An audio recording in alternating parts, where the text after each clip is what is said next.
¿Te has preguntado cuál es el valor probatorio de aquellos pantallazos o impresiones de WhatsApp que son aportados a los procesos judiciales o disciplinarios?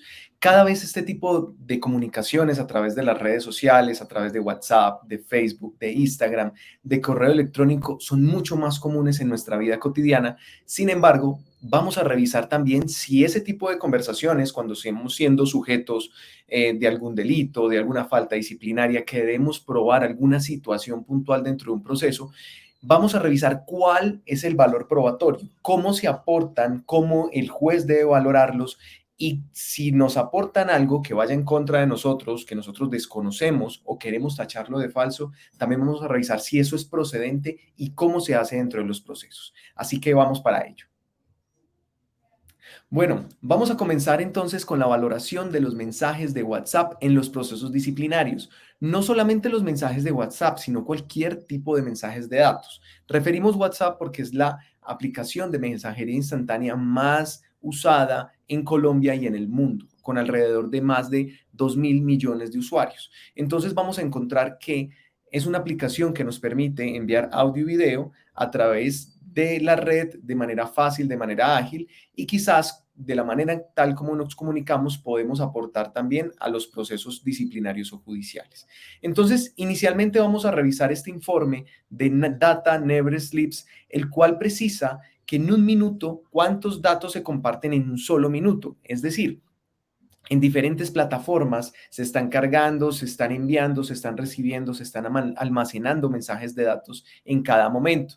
Por ejemplo, cada minuto se comparten más de 69 millones de mensajes de texto o mensajería instantánea a través de WhatsApp o otro tipo de aplicativos como Telegram, como Signal, como los chats internos de Instagram y Facebook. También vamos a revisar que se comparten más de 197 millones de correos electrónicos, se cargan más de 500 horas de video en YouTube, entre otras. Ustedes pueden tener esta presentación para que lo revisen. Vamos a revisar inicialmente cuáles son los fenómenos que tienen los documentos. Como si fuera el proceso del agua, el agua pasa de un estado sólido, un estado líquido, un estado gaseoso. Vamos a revisar que los documentos también una serie de pasos importantes que nos permiten a nosotros afianzar ese conocimiento y tenerlo claro. Inicialmente vamos a revisar cuál es la inmaterialización documental. Esa tiene una particularidad, es que el tratamiento, el almacenamiento, el envío, la recepción de mensajes de datos únicamente se da en la red, únicamente se utiliza la red, nunca baja a ser un mensaje impreso o se baja en otro formato, siempre está en el formato original y se transmite a través de la red. Luego pasamos a la materialización de los documentos, que es cuando ese mensaje de datos luego es impreso. Entonces se imprime a través de un papel o también puede ser impreso a través de cualquier otro mecanismo que lo pueda replicar con exactitud, pero eso ya será una copia. Ahorita vamos a ver un poco en qué consisten las copias de los mensajes de datos y cuál es el valor probatorio que tienen según la ley. Igualmente, otro fenómeno interesante es la desmaterialización. Entonces, este fenómeno es a la inversa. Si tenemos documentos físicos escritos, luego de un proceso de escaneo, luego los volvemos digitales. Entonces, los volvemos un documento electrónico que será un mensaje de datos, que será una copia de ese documento que estaba por escrito. Esto nos permite a nosotros revisar dos principios importantes. Uno que es la equivalencia funcional y el otro la neutralidad tecnológica. Es muy claro y es muy importante primero tener en cuenta que los documentos han tenido una evolución muy grande. A través de la historia hemos tenido formas de representar la información de diferentes maneras. Entonces, hace 500 años, quizás el papiro, el pergamino, las piedras, nos permitían a nosotros representar documentos, ¿sí? Exponer, representar información que pueda ser declarada, que puede ser mostrada con un fin específico. Hoy en día tenemos otro tipo de documentos que también a veces pensamos que los documentos son solamente los papeles, pero el Código General del Proceso, que es la Ley 1564 de 2012, Colombia, nos permite a nosotros determinar cuáles son los tipos de documentos. Entonces allí se contiene el papel, se contienen también las videograbaciones, también los mensajes de datos, entre otros. pero además contienen un apartado muy importante que dice que puede ser cualquier objeto mueble que nos permita declarar o representar una información particular. Esto nos va a servir mucho porque en cualquier época del día de mañana sale otro tipo de documentos, pues ese significado va a permitir acompasarse con ese nuevo tipo de documento. Entonces, precisando eso, la definición de documento, que es cualquier objeto mueble que permita representar o declarar una información, vamos a revisar entonces la equivalencia funcional. Hay una ley muy importante que se produjo en 1999, que es la ley 527, la cual hace parte de la ley marco del Consejo de las Naciones Unidas para el Derecho Mercantil Internacional, el cual estaba propendiendo porque se tuviera el desarrollo del comercio electrónico de una manera mucho más sólida y jurídicamente estable. Entonces se buscó con la ley marco que se pudieran regular los mensajes de datos y también las firmas electrónicas y digitales. Ello inicialmente para el tema de comercio electrónico. Sin embargo, trajo unos principios muy importantes que se podían aplicar para cualquier otro tipo de relación. Aquí trajo estos dos principios. Equivalencia funcional, que lo que quiere decir es que cualquier documento, sea escrito o sea digital, pueden tener el mismo valor dentro de algún proceso administrativo judicial o en cualquier finalidad. ¿Ello con qué fin? Con que no pueda en algún momento una autoridad pues negarse a recibirlo porque está en uno u otro formato. Entonces vemos que si es un documento escrito, contiene una firma, tiene unos datos, pues si el documento electrónico también tiene una firma, que puede ser electrónica, que puede ser la manera en que yo pueda corroborar quién fue el iniciador de ese mensaje, quién fue el autor, y también pueda detectar si ese mensaje de datos tiene presunción, tiene autenticidad, tiene originalidad, tiene esos principios de mismidad y demás, podemos determinar que también cumpla esa finalidad probatoria o dar cuenta de lo que yo quiero representar. Esa es la equivalencia funcional. El documento escrito y el documento electrónico nos permiten representar algo y van a ser totalmente válidos. Y la neutralidad tecnológica es el principio de no discriminación de acuerdo a las plataformas que se utilicen. El día de hoy hay plataformas que están marcando tendencia, claramente las que hacen parte de la propiedad de Facebook, que Facebook, Instagram, WhatsApp, son aplicaciones que hoy se utilizan mucho. Sin embargo, cada vez van llegando nuevos aplicativos con características muy importantes, con los cuales pueden también prestar un servicio mucho más avanzado y demás. Entonces hoy vemos que se presentan aplicativos como Telegram, como Discord, para transmitir esos mensajes de datos y también dar cuenta de ello. Entonces, lo que dice la neutralidad tecnológica es, venga, no vamos a ponerle un estándar y exigirle un aplicativo especial para la transmisión de datos. Vamos a solicitar simplemente que es uno que cumpla con las características, que sea escrito, que pueda revisarse de dónde vino el mensaje, que sea original, que yo pueda comprobar de que realmente no ha sido adulterado y que además tenga una firma. Yo puedo comprobar quién es el iniciador, quién es la persona que originó el mensaje. Eso va a ser importante. Vamos a revisar entonces ya mirando un poco cuáles son los mensajes de datos y la diferencia que tienen con la impresión de los mensajes de datos. Entonces, ¿cómo se valoran estos medios probatorios? El mensaje de datos es definido por la Ley 527 del 99 como aquella información que es generada, enviada, almacenada y comunicada a través de la mensajería o a través de la red instantánea. Es decir, nosotros tenemos un documento en la red que está inmaterializado, como lo dijimos ahora dentro de las propiedades, y que se puede transmitir, almacenar y se puede tratar dentro de la red. Listo. Esos son los mensajes de datos. Esa ley 527 le otorga un valor probatorio importante, el cual desde que se estén transmitiendo en su en formato original, pueden ser obviamente valorados dentro de un proceso como auténticos, se presumen auténticos. Allí cobra importancia lo que trae el artículo 247 del Código General del Proceso, el cual dice que los mensajes de datos, siempre y cuando se transmitan en el mismo formato en que fueron creados, podrán valorarse y se presumen auténticos. Eso está en el primer inciso del 247. Luego vamos a revisar entonces que las impresiones de los mensajes de datos o pantallazos tienen una connotación mucho más especial y diferente. ¿Ello por qué? porque cuando se imprime un mensaje de datos, se le saca un pantallazo o se le saca una copia, ese documento va a perder algo que es fundamental, que son los metadatos. Es decir, si yo tengo un mensaje de datos en su plataforma original, un correo electrónico, por poner un ejemplo, yo puedo acceder al Gmail o al Hotmail y acceder a los metadatos, cuándo fue iniciado, qué dirección IP fue la que se generó, a qué dirección IP fue la que fue enviado, entre otros metadatos que nos van a permitir conocer un poco más de la información de ello.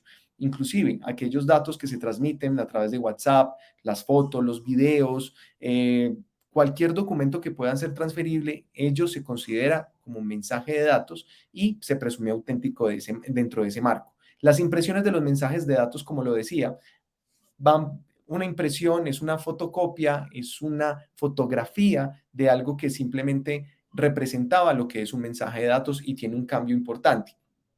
Aquí, el artículo 247 que ya les hablaba en su segundo inciso, precisa que las impresiones, esas simples impresiones de los mensajes de datos, se presumen auténticos y deberán ser valorados bajo las reglas generales de los documentos. Esto claramente haciendo un complemento con el artículo 244 que habla sobre la autenticidad de las copias. Vamos a revisar acá un poco son las posturas jurisprudenciales que han traído las altas cortes en cuanto a la valoración de esos mensajes de datos. Inicialmente la Corte Constitucional, a través de dos sentencias importantes, que es la T043 de 2020, que quizás fue la que marcó mayor controversia, y la T449 de 2021, indicaron que esas pruebas deben ser valoradas como prueba indiciaria, no como prueba documental, a pesar de que ya había sido advertido por la propia ley desde la 527, como también por el Código General del Proceso. La Corte Constitucional, quizás partiendo de una presunción de mala fe, porque está dando por sentado que esos documentos claramente pueden ser fácilmente adulterables, pueden ser modificables, pueden ser imputables a una persona que quizás no sea la que originó el mensaje, por ellos indican que fue prueba indiciaria. Sin embargo, eso presenta una serie de dificultades muy importantes a la hora de aportar el mensaje y a la hora de valorar el mensaje. Vamos a mirar acá cuáles son los problemas inicialmente y cuáles son esos fundamentos de por qué es prueba indiciaria. Entonces, claro, cuando tenemos un mensaje de datos en su formato, su estado original, tenemos el celular de nosotros y podemos ver los mensajes que están allí, sea un correo electrónico o sea nuestro aplicativo de WhatsApp. Por los sentidos podemos apreciar la información, claro, podemos observar el mensaje, podemos observar de qué número no lo enviaron y demás. Pero luego vamos a revisar los metadatos. Desde que yo lo tenga en su formato original, yo puedo revisar los metadatos, el número, puedo revisar el origen, puedo revisar si los chulitos, puedo mirar si que no fue alterado, como yo lo tengo en mi propio dispositivo, puedo revisar que no haya sido alterado. Pero cuando ya tomamos un pantallazo, lo que denominamos el screenshot o la captura de pantalla, esos metadatos se pierden, ¿sí? Se pierden. Simplemente quedamos con una copia y yo no puedo analizar desde qué dirección IP se enviaron, cuándo fueron enviados, cómo fueron enviados, ¿no? Yo me atengo a esa copia. Esa copia, como lo dice la Corte, claro, puede ser adulterable, pero ya vamos un poco a cuáles son las dificultades de ello. Entonces la Corte concluye. Por ende, un screenshot tiene menos valor probatorio que el documento electrónico del cual proviene, por lo que debe considerarse un indicio. Entonces allí vemos que no solamente es la desconfianza que tiene por la facilidad que tiene para ser adulterable, además que refiere doctrina argentina, que también precisa esas mismas dificultades que se tienen a la hora de probar y que esa prueba tenga sus atributos de autenticidad, de originalidad, de firma, los cuales obviamente pues generan desconfianza.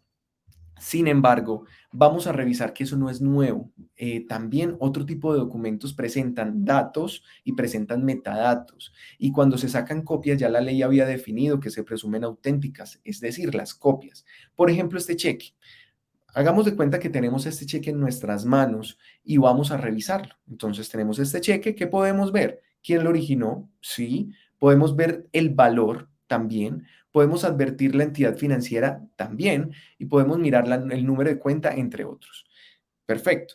Pero además nos permite percibir cuáles son esos metadatos. Esos metadatos podría ser la calidad del papel, podríamos advertir las huellas, los hologramas del banco, entre otros mecanismos de seguridad que no son fácilmente perceptibles, sino que tiene que tener uno el documento en la mano. Cuando sacamos una copia, sea digital, o sea, yo le tomé un pantalla, una fotografía o le saqué una copia a través de una fotocopiadora, esos metadatos se pierden. Entonces yo puedo observar los datos, claro, el valor, quién fue el girador y demás, pero no puedo advertir la calidad del papel, los hologramas, las huellas digitales que quedaron plasmadas. Allí es donde pasa también en el plano digital. Vamos a mirar, por ejemplo, este. Esto es una conversación que fue originada dentro de una plataforma que se llama Fake WhatsApp, donde podemos realizar conversaciones de WhatsApp de manera falsa, ¿cierto? Y parece muy real. Entonces lo revisábamos en un congreso que tuvimos. ¿Qué tal el congreso? El público es genial. Los que están sentados en la primera fila invitan a almorzar hoy, pero no les cuentes. Las primeras personas se sentían, ay, nos va a tocar invitar. Pero realmente vamos viendo que esto puede ser creado, como esto puede tener esta información que es muy sencilla, que fue a manera más bien de jocosa, también podemos advertirlo para otro tipo de cosas mucho más delicadas. Entonces, cuando una prueba se pueda aportar dentro de un proceso y tenga una conversación que pueda probar una falta disciplinaria, una conducta reprochable, vamos a tener una discusión ahí importante, porque la parte contra la cual se aduce va a tener que decir, bueno, yo desconozco esa prueba o además puedo tacharla de falso. Pero si esa prueba se considera como indicio, no podría realizar ese desconocimiento ni esa tacha. ¿Por qué? Porque bajo los artículos 269 en adelante del Código General del Proceso precisa que el desconocimiento y la tacha únicamente se pueden predicar por los documentos, acerca de los documentos. Entonces, si yo lo tengo como un indicio, ¿yo sobre qué voy a poderlos desconocer? Entonces, dentro de esas dificultades a valorarlos como indicio, primero, tenemos que no tienen una fuerza probatoria autónoma. Necesariamente, una persona, una menor, por ejemplo, que está siendo víctima de un caso de acoso sexual por parte de un docente, que le está enviando fotografías, que le están pidiendo fotografías a través de chats de WhatsApp, si ella aporta esa prueba, vamos a tener una dificultad porque la autoridad disciplinaria, pues uno, va a tener que valorarla sistemáticamente con las demás pruebas, pero ¿cuál va a ser la dificultad? Y ahí va la segunda.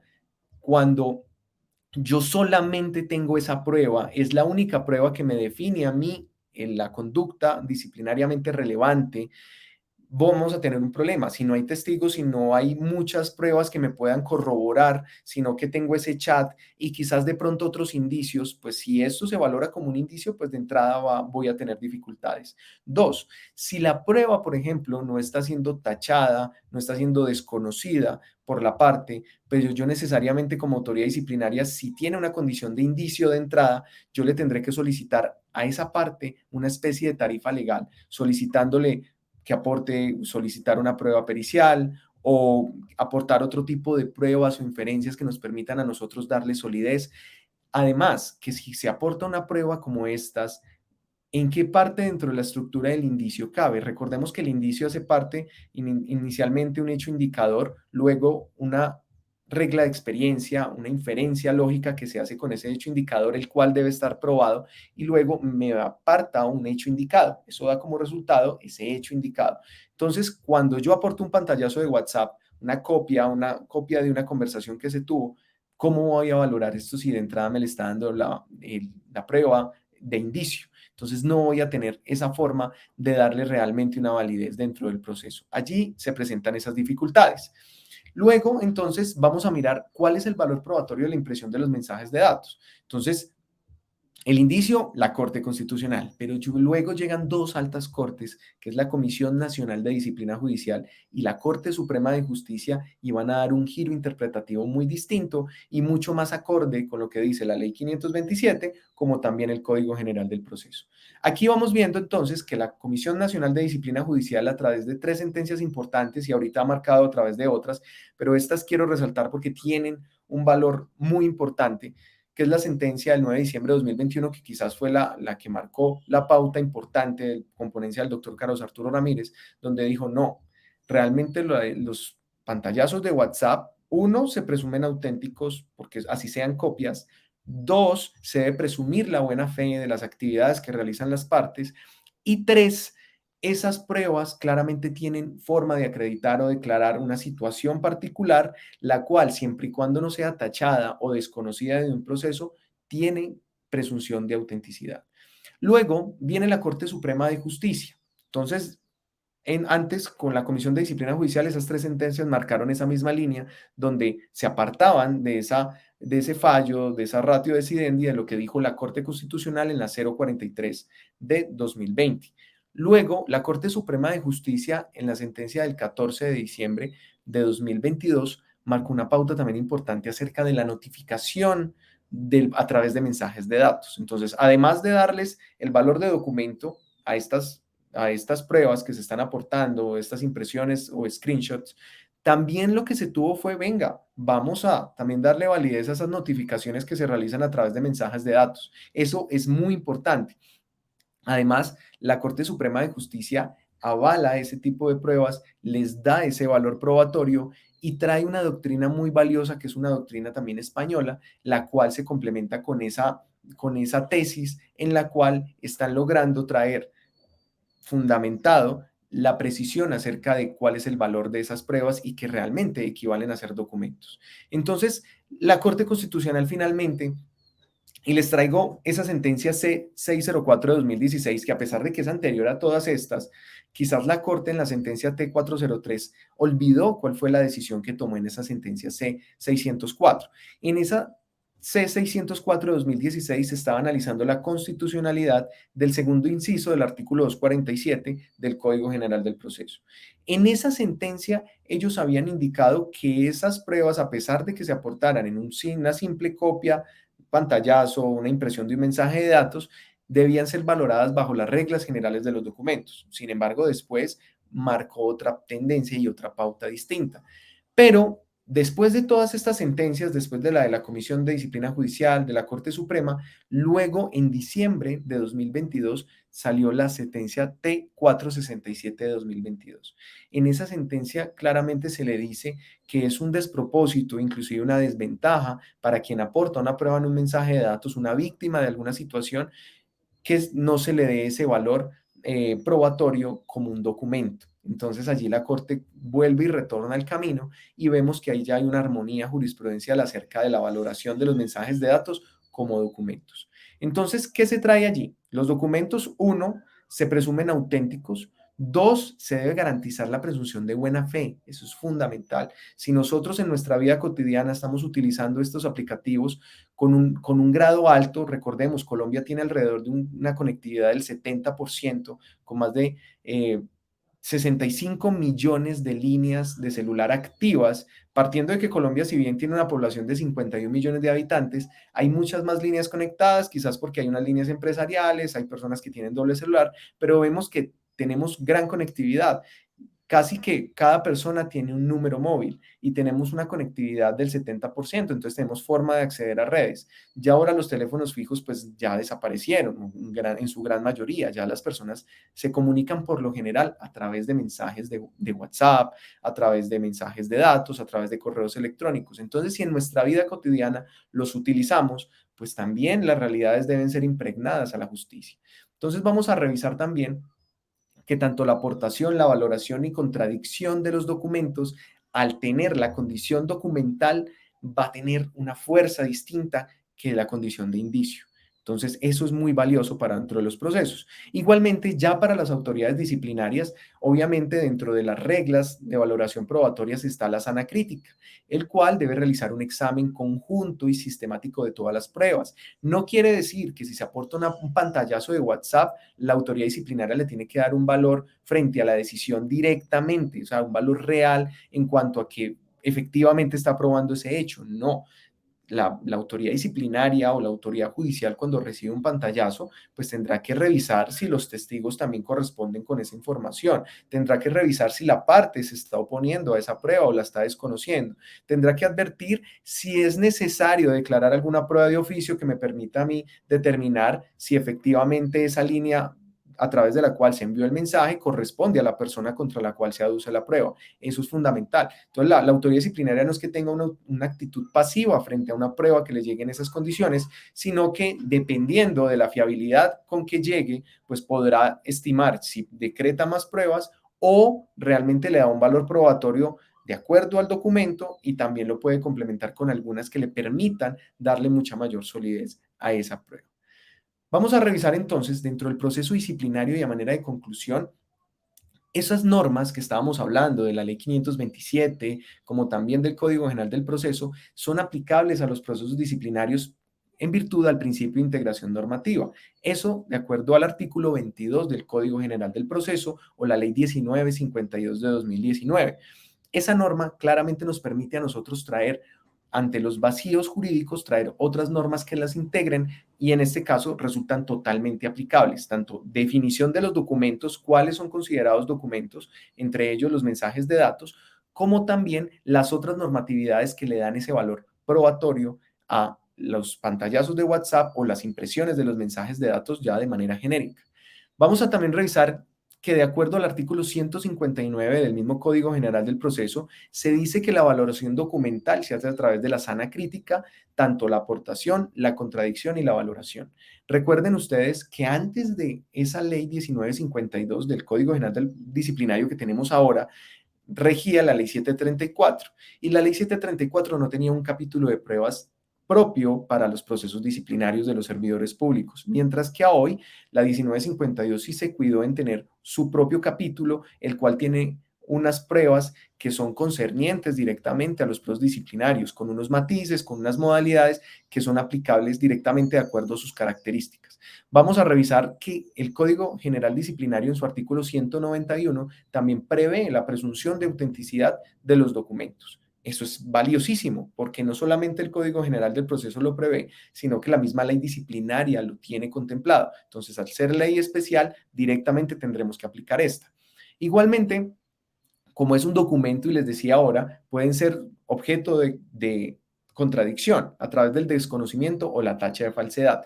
El desconocimiento se predica acerca de quién fue el titular del mensaje. Es decir, si yo desconozco un documento, ¿cuál va a ser la prueba pertinente e idónea para ello? Es recurrir a la empresa de telefonía con la cual me va a emitir a mí un certificado donde me diga de quién es esa línea.